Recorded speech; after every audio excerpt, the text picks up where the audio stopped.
Welcome to the Impact Effect. Let's go. I'm fired up because this episode is a little different.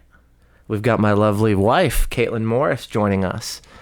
And we were chatting a little bit before this, and we did not share anything we're going to talk about with each other today. So you are getting some raw conversation amongst some newlyweds. We've got our anniversary coming up in July, so we're almost 1 year into marriage. We've got the 6-month-old baby. So we're going to get into some heavy and some deep conversations, and we're going to talk about our personal life. We're going to talk about business and entrepreneurship, as we always do. So thanks for joining me, babe. Appreciate it. Glad to be here. So what were you asking me before we started about this little seating arrangement? I like the other side. I have a favorite side. I feel like everybody has a favorite side. And this is not your favorite side. This is not my favorite Do you side. want? So we're gonna switch. No, I'm Let's perfectly switch. fine over here. On, No, switch. no. Let's do it. Come no. on. Yeah, we're Oh my switching. goodness.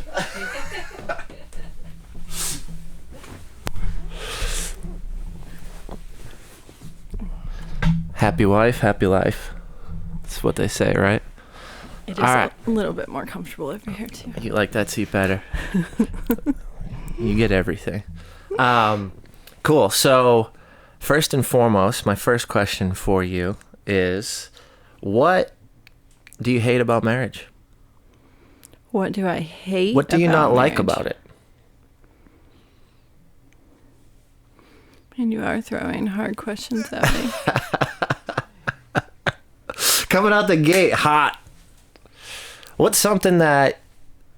I don't know if hate is the right word, but I feel like I question my decisions differently now. You know, they're not decisions just about myself and my future. It's how will this impact us as a unit, and that's very new for me to think of things that way. I feel like I've had to really shift my mindset on that. It's not a bad thing, though. I wouldn't say I hate that. It's just different because you got to make decisions a It is little bit differently. It's very different. You know, you really have to take into account what's best for both of us and what makes the most sense for both of us, rather than, you know, the majority of my life I've wondered what makes the most sense for me. So that's a little different. What about you? What do you hate about marriage? Before we jump into my answer, I want to dig a little deeper on yours. So Okay. Can you give me an example of a decision you had to make that you may have made differently because it affected our child or myself? Something you may have done that you may not have done now, or something where you may have gone left but you go right? One that's been for the better. Since we've had Ellie, I've been able to pull back on my career in the heavy pursuit that I'm normally very headstrong and moving forward. And being in this marriage has allowed me the space to take a step back for a moment.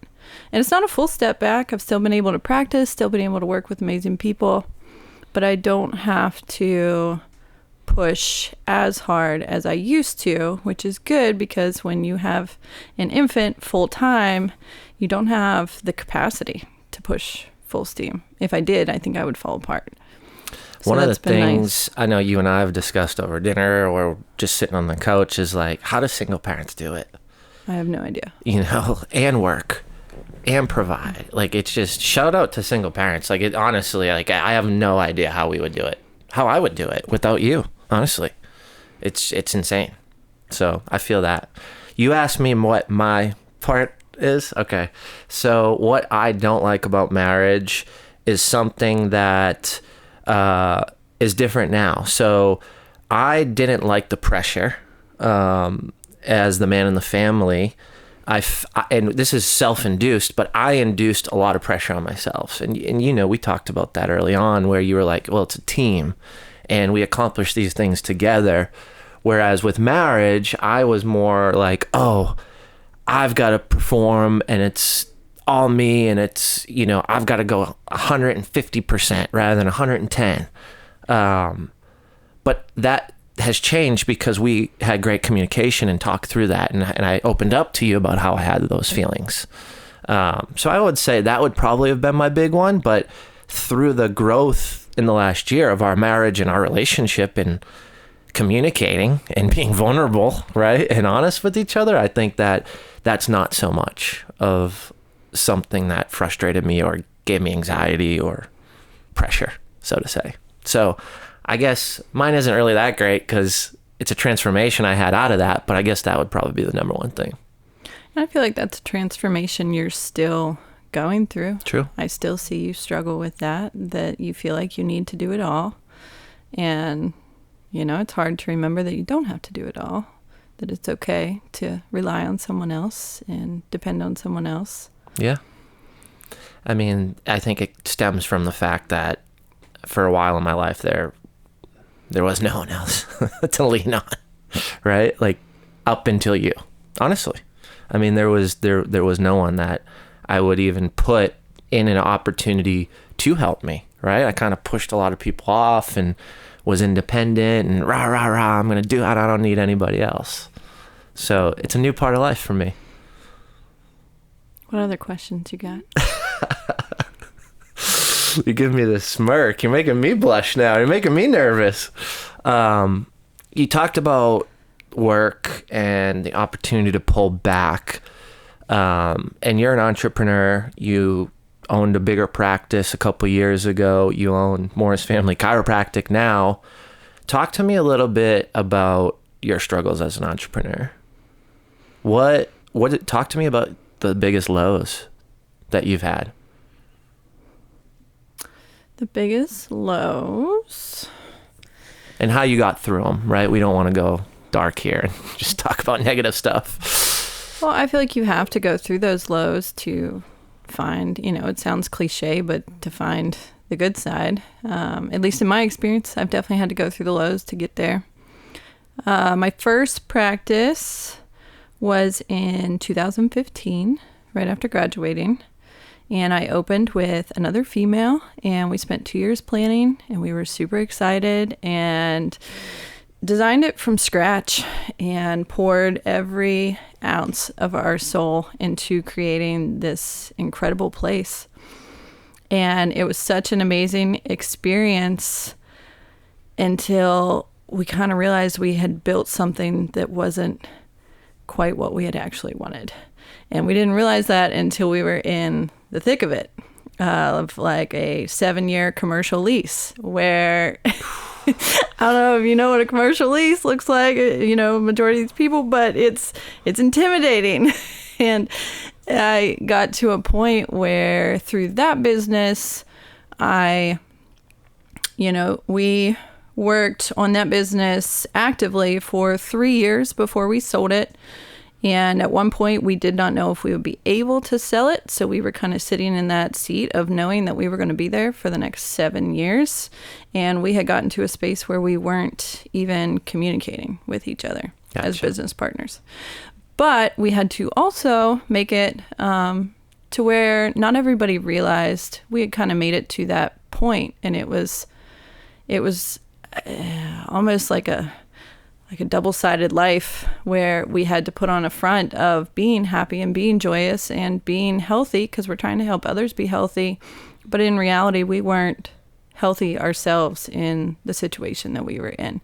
And it was just a situation we had put ourselves in. It was nothing, it's one of those things where you kind of have to be in it to realize that it's not the right fit. And it's helped mold me a lot in my current situation, as you and I have had conversations about commercial spaces and moving forward. And I'm definitely hesitant about big decisions because you have to really, really know that's where you want to be. Otherwise, you got to marry that commercial lease. Yes, it is a marriage. It is a marriage. Yeah. So sounds like you got to a toxic place where it was causing you maybe some stress, some anxiety, some dark days. What did you learn from that experience, and what would you do differently? It's taught me a lot about what I love in business and what I don't love, but also what I'm really good at in business and what is better that I delegate. And being a startup, we didn't have the bandwidth to delegate very much, and we were essentially doing it all. And it was so draining. And when, the back end of business is draining you, it's hard to enjoy the front end of it, where you get to actually do what you love to do.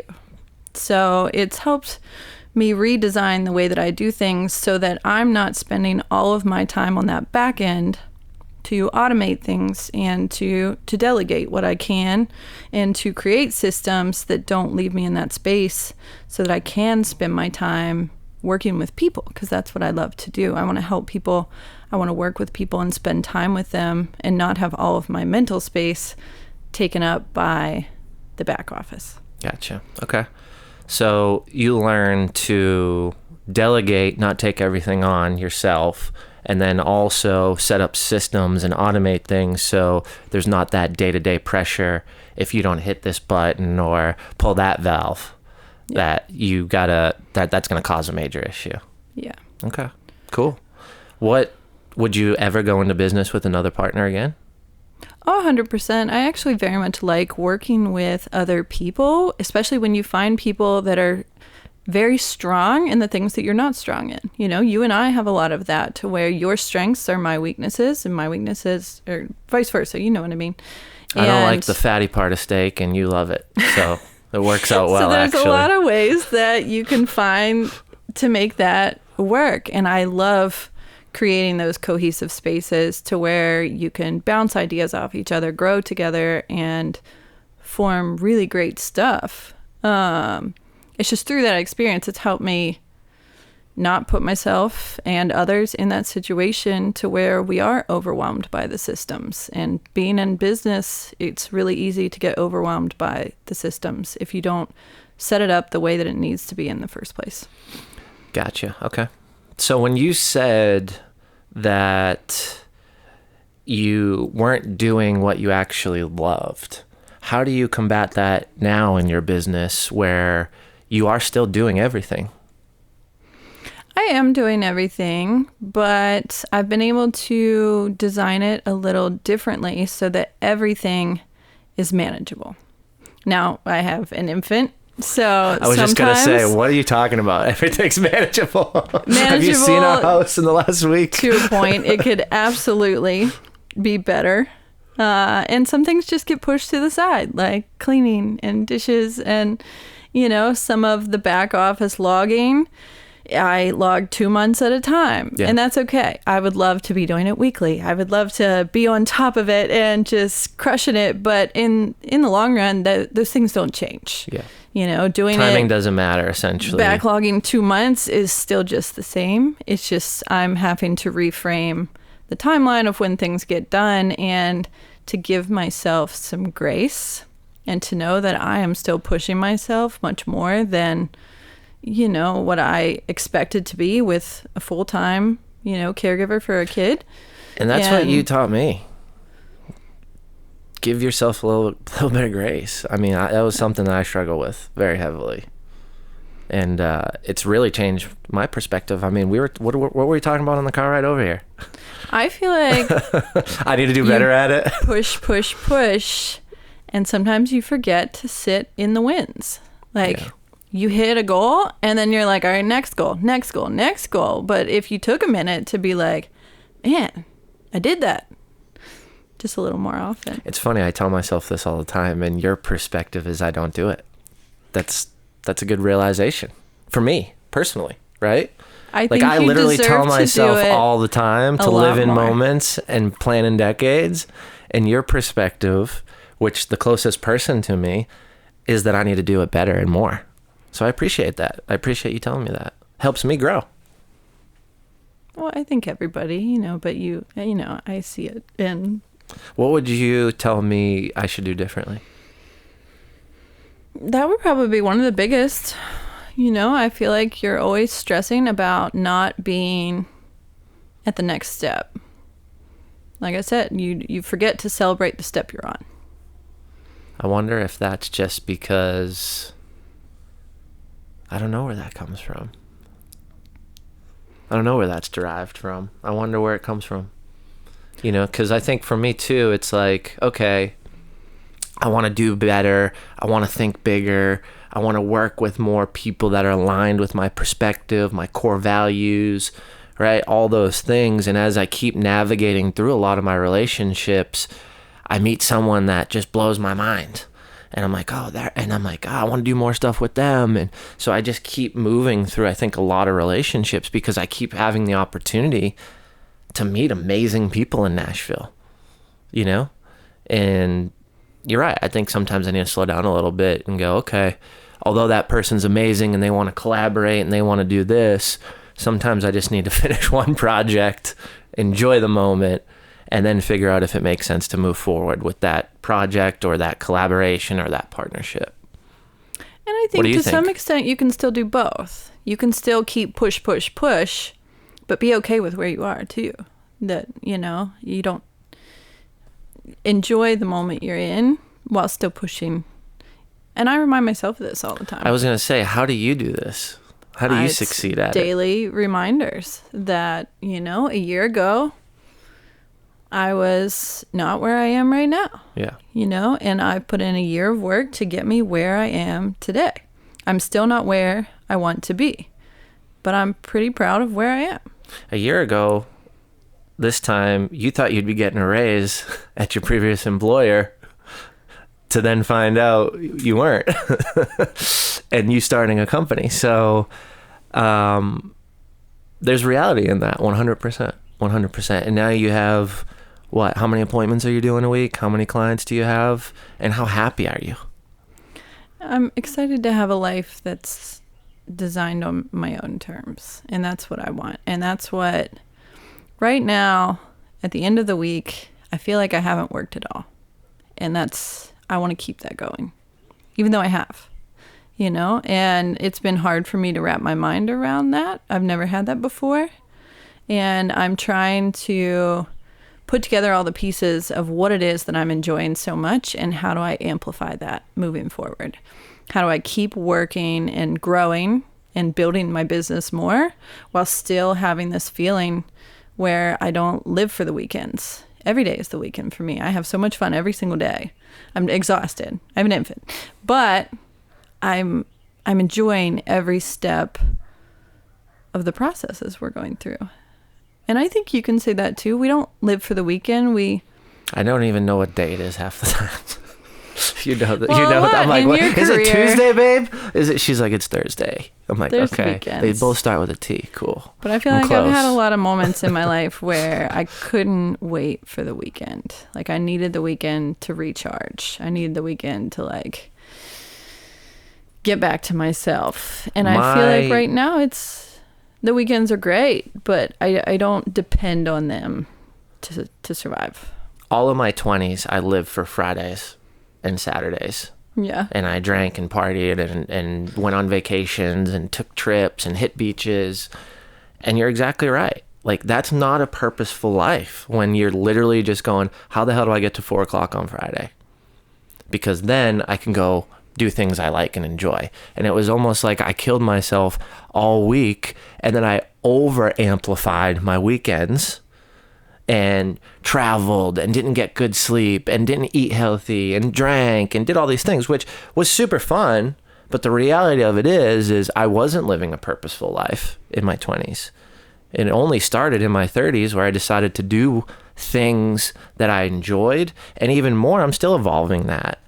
You know, like you saw it firsthand this year as far as who I work with and who I don't want to work with, and who I want to collaborate and who I don't, who I want to help, right? That was a big piece of learning for me in the last couple of years, was like, I can help a lot of people and I can do a lot of different things, but who do I want to help, and what is it worth helping that person, and is it purposeful to me to assist and go do things that take time away from my family, you, my daughter, and I'm not getting paid for it, right? Because if there's an exchange where I help solve a problem and there's monetary value coming back to me, that does help our family, right? In a direct correlation. Now, if I go and I help other people and there's not monetary value and we don't align with core values, then it's not worth me to spend that time, right? Because if it's time away from you to go help someone, I need to make sure our core values align, and I need to make sure that we're singing the same song when it comes to ethics and things like that. Because, I mean, you know my history with working in the corporate world and getting to a point of unethical behavior by my superiors and peers, and that's why I was out. I'm like, I don't want to do that. So it's just interesting as we progress. But I appreciate you bringing that up, because this is a good reminder for me personally right now. I don't live a life where I look for Fridays. I don't even know what day it is half the time. Like, that's awesome. That's amazing. You know? I feel like you've talked about it a lot lately too, of manifesting more of what you love to do. That still qualifies as work, but it's work that you're passionate about and work that you wake up excited to do. And I feel like we live in a world where a lot of people don't have that situation, or don't know how to find it, or don't know, and something I'm constantly working on is, what do I love? What do I want to build, so that every day I'm really excited for what I'm about to do. Totally. I love it. All right. What questions you got for me? You want to think on it, and I'll ask you a question that I was going to wait for? Oh, goodness. Yes. Are you worried? Are you scared? Maybe. Why? I don't know. You said a question you're going to wait for. What are you waiting for? All right. So my question is, if you didn't marry me, right, do you think that you would be as happy as you are today? And I want you to be honest. Do you think I've influenced your happiness throughout our marriage? Dramatically. I definitely think so. And that's just something I haven't really thought about, because I don't know. I think my situation would be totally different if I hadn't met you. I wouldn't be doing the job I'm doing right now. I wouldn't be taking care of a family like I'm doing right now. Why wouldn't you be doing the job you're doing right now? Well, kind of like I talked about earlier, that you allow me that support that gives me the flexibility to even be in the space that I'm in right now. That I have pulled back. And if I was doing that by myself, I wouldn't be able to do it. True. It's too much of a pullback. I don't know how I would have, if parenting was still in the play, of being a parent and working. I wouldn't know how to do that without support. So I guess that question's hard for me, because I don't know where. Do you absolutely make me happier? Yes. I don't. I can't even imagine what I would be doing if we hadn't met and we weren't where we are right now. I don't know. I didn't mean to for you to shout out, "Oh, you make me happy." That wasn't the setup. But I wanted you to think of what seat you might be in today if we didn't meet. That was really more towards where I was going. I think I'd definitely still be pushing towards, I spent the last 10 years pushing towards business. Get myself in, the education, get myself in the situation that I want to be in. And I kind of forget to enjoy all the other aspects sometimes. And I feel like our relationship has allowed me to slow that push down to a point where I'm actually strategically pushing forward now, which is good. Sometimes you need to slow it down a tiny bit to really figure out what you actually like to do and what makes you happy. My sister said to me once, I know this isn't a groundbreaking statement, but I was having a crisis of what I wanted to do in my career years ago. And she looked right at me on FaceTime and she was like, YOLO, you literally only live once. So you've got to make those decisions, you're only here once. So enjoy it. Pick things that make you happy. And that's what I try to do. Yeah, I think you do it well. And I think you've taught me to do it, in my life and my decisions. And you talked about you had to slow down to kind of go fast. And I think for me personally, I had to lose myself to find myself. Yeah. Right. And go into a space in my business that I was like, whoa, who am I? Why am I doing this? And really figure out, okay, who do I want to be? How do I want my business to operate? How do I want to impact people? How do I want to help the community? How do I bring people together? How do I put people in a position where they have a seat at the table and they feel like they belong? You know, like that's purposeful for me. And I have a company with an outlet to be able to do that and to provide professional and personal development and education. So I think for me, and what you talked about, maybe slowing down to speed up or getting lost to find yourself, I mean, that's something that I don't think I'll ever forget, because the transformation in my life over the last year has solely been tied specifically to that. And you hear me talk about it all the time, right? I mean, when we were talking about money and, you know, putting everything into the Impact Effect 23 movement and the conference and all that, you know, you were like, you have to do this, you know? You remember that conversation? Mm-hmm. At the dinner table? I do. When it was like 10 o'clock at night, I was like, we may lose everything. Gone. And what'd you say? You better do it, because I don't want to hear about you complaining you didn't. Well, you don't want to have regrets. What did they say? You miss every shot you don't take. That's it. But I think impact is another one where good thing you took this shot, you know? You forget to celebrate the wins. You know, you get caught up in how many people are going to come to the event and what's the event going to be like and are people going to have fun? And I think sometimes you forget to celebrate the connections that do get made. Even at the events where there's only 10 or 15 people, those connections often turn into business relationships or friendships or actual relationships. You know, if you hadn't been throwing events, would we have ever met? I don't know. You know, so there's your ultimate that's crazy success. to think about. That's nuts. You're right. I didn't think about that. So, if I didn't invite you to that event, would we be here today? You know? So your interesting impact ripples further than you think about it. And I think if you really sat in that sometimes, it would help you stress less about the analytics behind it. Because as business owners, we all get caught up in the analytics and the analytics and the analytics, and they are super great. But you also have to think about the impression that you're making, you know? Dropping bombs over here. I like it.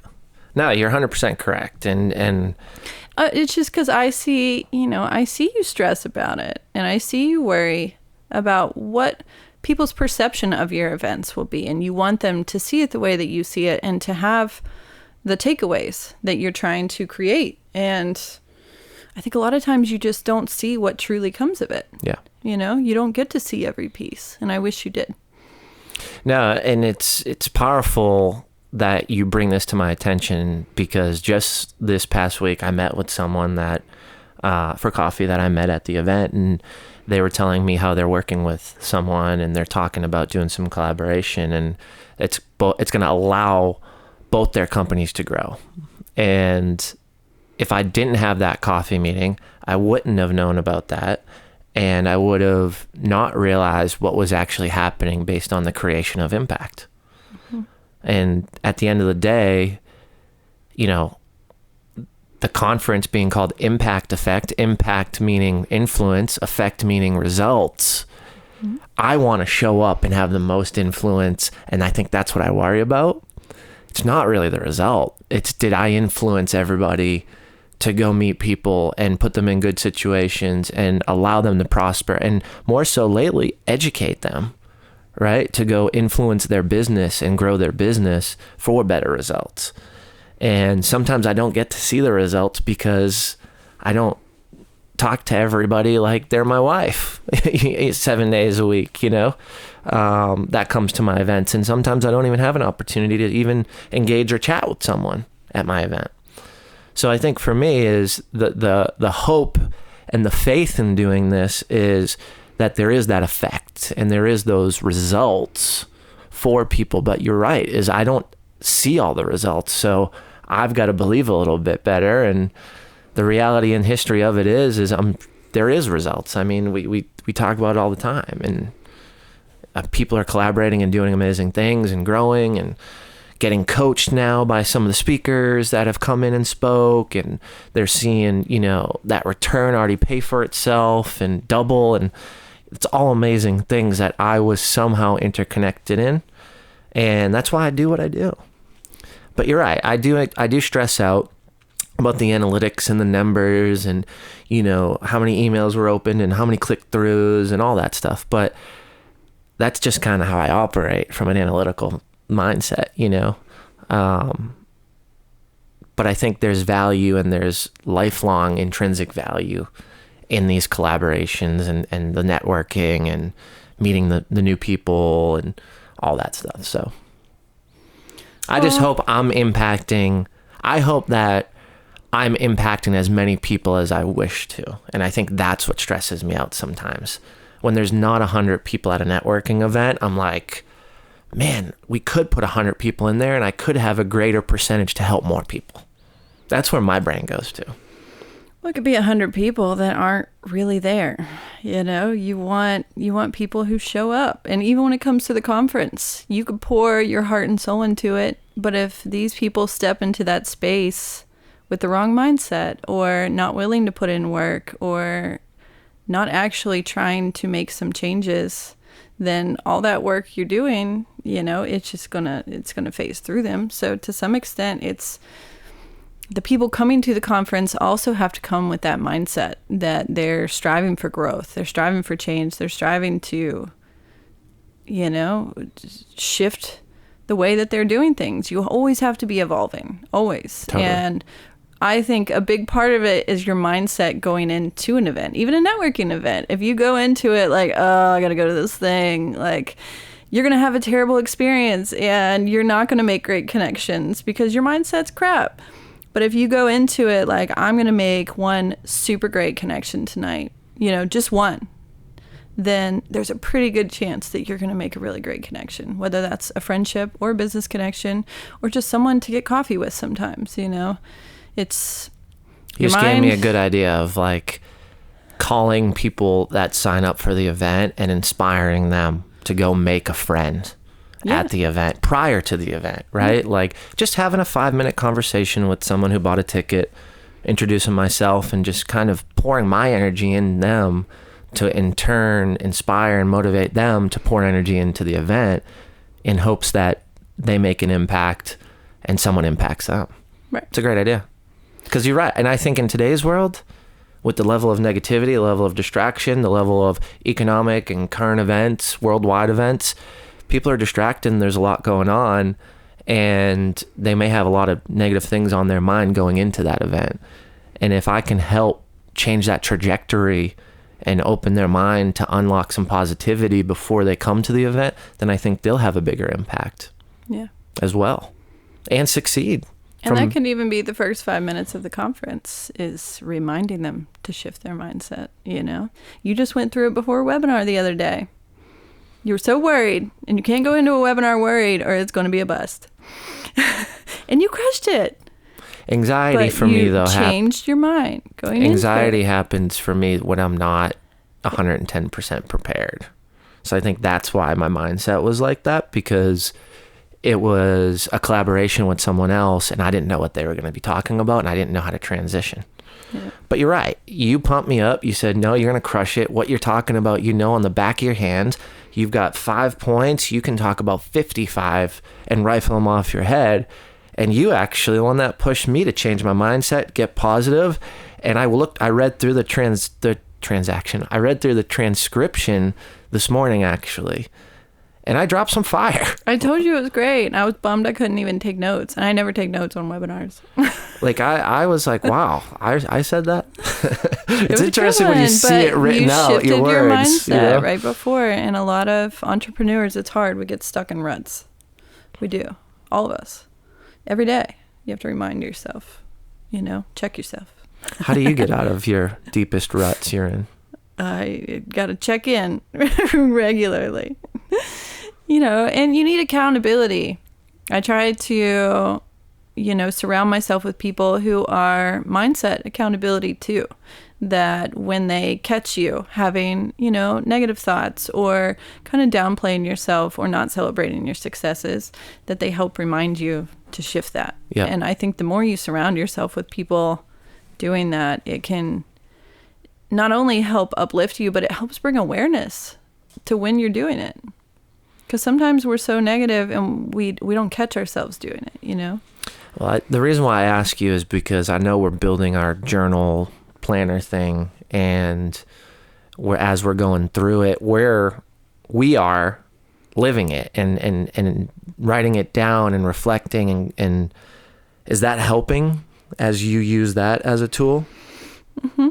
Because our whole goal of building this is to help other people, right? And to me, it helps me a lot to do it. I do it in an informal way. That's why we're collaborating, you and I, to formalize it.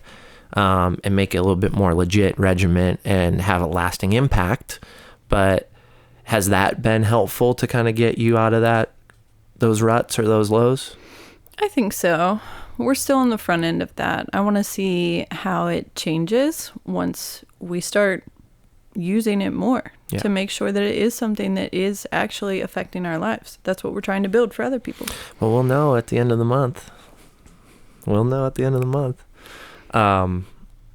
Cool. Okay. What's your questions for me? I gave you some time to think. Did you think at all about the questions, or were you just thinking about my answers? Did you think at all? Thanks for bringing up the very vulnerable moment about the webinar yesterday. I appreciate it. Well, everybody sits in those moments. Everybody. It's not that no, seriously, I'm being serious though. Everybody has Thank you for bringing that up, because I think if someone takes anything from what you said and what I said, is just show up and perform and do your thing, and you just showed up, right? And believe in yourself. I go through that all the time, even with social media. Like, social media to me is, it's entertaining. It's like a way to be artistic and creative. But a lot of times I look at my own content and I'm like, who is even going to watch this? But then you get feedback of if it just impacts one person, it makes one person's day a little bit better, or they implemented one change to make their life, potentially a little bit healthier and a better outcome, then that makes it all worth it. That's all I need. Totally. That's all I need. And that is what motivates me, because naturally I am an introvert. So being on social media can be pretty intimidating, because... You've been crushing it lately. You've been posting like crazy. But I have to remind myself, like literally almost every time, that even if this only helps one person, that's enough for me. It's a good reflection on the scenario and situation. We talked about it with Brad when he was on the podcast, just about the fact of like, no one hits the like button, no one comments, but then you meet with someone and they're like, dude, that video was amazing. And sometimes we just got to believe in what we're putting out there, and it may not show on I think we're a heart button or anything, moving to a pace where we don't even take the time to like content lately. I've started to really focus in on how often am I even liking the content that I actually like, and it's not super frequent. Oh, I have a problem with it too. Like I emotionally like it and I mentally like it, but I don't physically like it. So, to me, I'm like, I'm leaving other people thinking that I didn't like their content, but I did. I loved it. Yeah. We're all a victim of it. I think social media is going to transform in some aspect into keeping up with that pace, is that we're all kind of starting to feel like we don't need to take the time. We're enjoying the content and flipping to the next. So I don't know how that might change it, but I've noticed that I definitely don't interact with as much content that I enjoy as I should. Yeah. And I need to be more intentional and to tell creators, like, I love your stuff, keep making it. Because I'd be sad if a lot of them didn't. And it's interesting too, like you do a stupid video that's entertainment, that doesn't really have a lot of weight to it, that may not be controversial, that may not be super opinionated, and it blows up. But like the stuff you pour your heart out into, that you've gone through trials and tribulations through, you've lived through, you've survived, and you go pour your heart out and no one likes it, shares it, or comments on it. And it's just interesting to me. You know, it's not that I feel like that's a good depiction of our society, because who knows how this is being controlled on the back end, right? And there's robots running it, right? So at the end of the day, it's like, I don't even know if that's a good depiction of our society, but who knows what's going to happen with social media in the future. Like, I have no idea. And I have no idea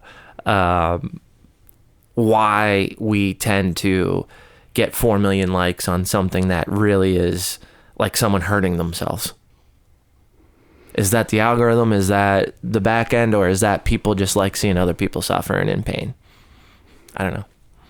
I give that example because I saw like 4.1 million likes on a guy like falling off his bike and splitting open his knee and like gushing blood. I'm like, 4 million likes on that? Like, I feel bad for the guy. He's like severely hurt. That's terrible. I liked it. 4,000,001. No, I'm just kidding. But yeah, social media is crazy and it's a part of our life, but I'm trying to make it not my life, you know, and that's hard. Do you ever find yourself scrolling and spending meaningless time on social media? I definitely do. And I've thought about putting timers on myself or different checkpoints to not get lost in the content, because I would rather spend time with my kid than do that, you know? But to some extent, I do want to explore content, get ideas, be creative, and get inspired.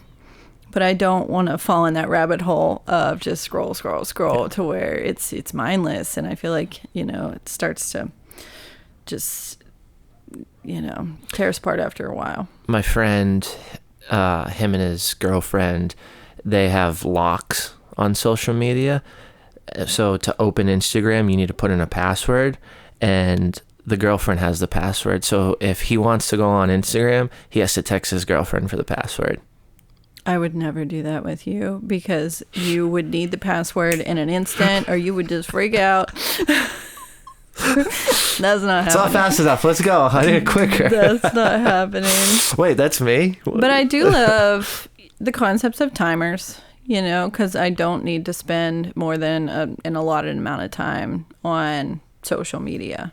And I try to limit what I get on. And a lot of people find that really frustrating. Like, I don't spend a lot of time on Facebook, and I don't even acknowledge Facebook Messenger.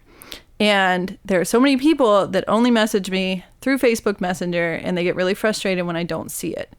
And I try to tell them, like, we have too many things coming at us. Too many. Too many. And if I put notifications on and alerts for all of these things, I'm not going to spend time with my kid.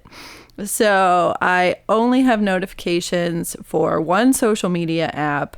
I really only spend time on one. I somewhat go on to the others just to like check in, like, hey, I'm still alive. But that's a limit I have to put on myself. Whereas some entrepreneurs can't do that. They do have to show up on every platform. They do have to be out there. For me, that's too much. And I feel like it's draining too much of my real life energy. Now, a lot of people are going to tell me there's so many ways to automate it and make it, and I don't doubt it whatsoever. But in my current situation, I'm trying to connect with the audience I'm connecting with. And if they're not finding me on that, you know, the place where I am showing up, then they can find me in real life. And those are my boundaries, so that I still, you know, spend conscious time with you and conscious time with her and conscious time with patients. And that's where I want the majority of my time to go, which I think B-roll is the best thing to come to social media. I haven't like B-roll is amazing because that opens such a new platform of being able to create content just from your daily life, and you're not having to pour all this energy in all the time. Now, B-roll isn't everything, but it really gives entrepreneurs so much more content so easily. Well, you are the content, right? And that's what I've kind of had to learn in the beginning, it was like, what topics can I research so I can do a video on? And I'm like, what the hell am I doing? Like, why don't I just talk about things that I know, love, experienced, how I can collaborate with people, how I can help people, and bring in different perspective and have real life conversations throughout the process. I mean, that's why the podcast started. There is no agenda in this podcast. There wasn't even a name when it started. And I remember fighting our lovely team of videographers behind the scenes here. No, I don't want a podcast. I don't want to do that. I don't want to do that. And here we are with it. But it was organic and it's just real and raw because I don't want to have to prepare things. Like, I don't want to come in with an agenda and make this fake conversation. Right. Now, it's not fake because it's human to human and nothing scripted and there's no teleprompters or anything like that. But the fact that we're going to set up, hey, I'm going to ask you these 5 questions and stay away from this and stay heavy on this topic because I want to talk about this. Like, that is a structured interview that has structured outcomes because someone has planned and prepared their answers specifically for the questions you're going to ask. That takes away from the whole point of raw genuineness. So for me specifically, I had to go through that personal transformation of talking head, literally like when I was consulting, research, and then talk on it. And it's like, that's not even important to me in my life, but I just think you might like it. Like, I had it all backwards until I realized just have real raw conversations about what you're doing in life. And guess what, guys and girls? If you don't have interesting things to talk about, then come to the realization you're boring as fuck. You know, like, go talk to some more people, go meet people, go engage, experience cultures, different foods. Like, the world's amazing. There's amazing opportunities to go explore things and talk about the emotion it gave you, the experience, you know, anything, right? Like, and I think for me, there was a part of like my life where I'm like, everything was just equated to the next move and $1. And like, I had to go to that point where I'm like, I'm boring as fuck. Like, everything in my head is about money. And that's not who I want to be and how I want to represent myself. And number 3 is, you know, is that really what I'm spending most of my time talking about? And you've seen this, or tell me if you haven't, feel free to say you haven't, but the transformation of conversations, when I have someone over for dinner and we're talking about business, have you seen it change into more of a life conversation and kind of progression? Or have you not? You've taught me a lot in how to incorporate. I was always keeping the 2 separate. Like, I have business and I have my life. And I did that for years. Same. And you've really shown me how to combine the 2, that we have so many people over where we're interacting with our normal life, but we're talking about business, and that makes it so much more fun that you get to continue doing what you always do and then still be collaborating and still be like coming up with ideas together and brainstorming. And some of the coolest ideas come from that laid back setting where we're not stressed and we're not, you know. Well, there's no pressure. It's relaxed and your mind can open and you're comfortable and ideas can flow, right? I mean, that's the state that I always want to create in. Yeah. It's just the pressures and life and meetings sometimes doesn't allow you to, you know? But I think you do a good job of it and you help others to feel comfortable in that space. That appreciate it. It's a little bit of business and a little bit of just hanging out. Yeah. Totally. And I want more of that. I think that makes our life so interesting, you know, that we get to work and play and do business and do all the things with all of our people. And, you know, it keeps pushing us forward while we still get to have our interactions like we want. I love it. I love it. All right. Last question. Okay.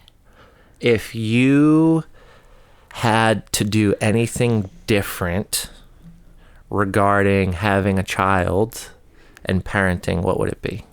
What's kind of the biggest lesson or something you've learned from that you would change? I have if you did it again? learned so many things. We talked about marriage. Now I'm bringing it. Then we talked about business. Now I'm bringing it back to parenting and family. Would I change? I mean, I have had to do research on research of how to parent. I have literally gone to graduate school for parenting over the past 7 months, which has been amazing. I love learning new things. It was, I felt like life was upside down that first month. We're used to being in our element, and we're used to being like in our space where we know how to do things and we know the flow. And then all of a sudden I did not know the flow. I knew the general concept. There was no flow. And I couldn't figure out how to mesh our flow with this new human so that it would move forward seamlessly. And I think a big part of it is that it doesn't. You have to create a whole new flow. And it's a fun process. It's crazy. But it is fun. And what was your initial question again? What would I do different? You ready to do it again? Yes. Oh, okay. All right. My original question was just like, what would you change or do differently based on something you've learned through parenting? I wouldn't change anything. I know a lot of people have asked us about the home birth. I wouldn't change it for a second. It didn't go flawlessly. It took us 2 days. It was crazy, but I can't wait to do it again. And next time we're going to be like professionals at it. We know the deal. I couldn't imagine going through some of the stories we've heard from friends with the hospital, and it's just. And it is hard. And maybe that's just some of those crazy stories, right? We don't, we probably know tons of people where they didn't have some of those situations, but like, I just put myself in the worst case scenario based on what we've heard locally, right? I mean, friends literally in hospitals we would have kids in. Part of it, and what a big part of my mindset going through the end of pregnancy was tuning that out. Yeah. You have to tune it out because bad things can always happen in every situation. And you cannot let those thoughts in your mind because, you're about to go through one of the biggest events of your life and you need to radiate positivity. Not even. It's more of protect your bubble. Like, protect who you're letting influence your mind. Protect who you are putting in your space. And sometimes that means uncomfortable boundaries. And that can be with family or friends or whoever you need to. But you are very, I feel like, influenced easily at that point. You're vulnerable. Has anybody you really have to Go ahead, be careful, Has anybody, I never asked you this, but has anybody in your family ever had a home birth? Or is this completely new? Not that I know of. Is this a new concept to your family? I think we never so. talked about it. You said you talked to your mom about it, and we never talked about it. And then when my mom was like, at home, she was cool with it. I mean, my mom, she's really cool with everything, but she was like, at home? What the hell? And I think that was your reaction. You remember? Well, like, at first, you hadn't heard of my it. first reaction was like, wait, you're going to do this in the bed that I have to go sleep in after this? As long as we're not doing that, I'm good. Even that wouldn't have mattered for those who don't know about home birth. You put protective layers on the bed would not be touched. But I think it's a mindset shift for a lot of people. It was just something that I was headstrong on. Yeah. And there was no telling me otherwise unless the universe decided that something crazy was going to happen at the end. That was the only way I wasn't going to do it. And it wasn't even a conversation with like family and friends. It was just, hey, this is what we're doing. Well, and we're super excited. You positioned it well and you took it very serious and you did your research. That's why I didn't have a problem with it. I trusted you, not the process, not the nurse. I trusted you. You educating yourself on it, you picking the best nurse, you picking the best materials and the pool without the latex plastic and the organic. I don't even know and all you that. Need all that. That stuff's all great. But you really, I know, but what I'm saying is regardless. Trusted you, which created comfort for me, which put me in a positive mindset. Which is important. And you were strong with a positive mindset about the scenario at the first place. So you're talking about not allowing negative influence in, which allowed you to be positive and headstrong on it, which allowed me to have confidence in it and helped me get through something that was foreign, unknown. I mean, I didn't even know what a midwife was. Yeah. Never even heard the term in my life. Like, I thought it was someone like, you cheat on your wife with after 20 years and then you get back together and you stay married another 20 and then die, you know? Like, this is your little midwife, you know? Oh, my. I can't wait to tell Marion that one. Well, now I you know literally what had no it idea is, what it meant. and you know one personally. And So. you know quite a few personally now. You know I at do. least 4 midwives now. I do. There was a party up at 3211. Mm-hmm. Anything you want to talk about? Anything you want to chat about before we wrap this bad boy up? I don't know. That's all I got. Thanks for spending some time with me. I appreciate it. Welcome. This was fun. It was fun. We'll do it again. And I'll sit in this seat. No. Thanks for tuning in. Impact Effect, the podcast. We've got a massive, amazing movement happening. The Impact Effect 23. Let us know if you want some information on our annual upcoming conference and what else we got going on. We'll see you at the next podcast.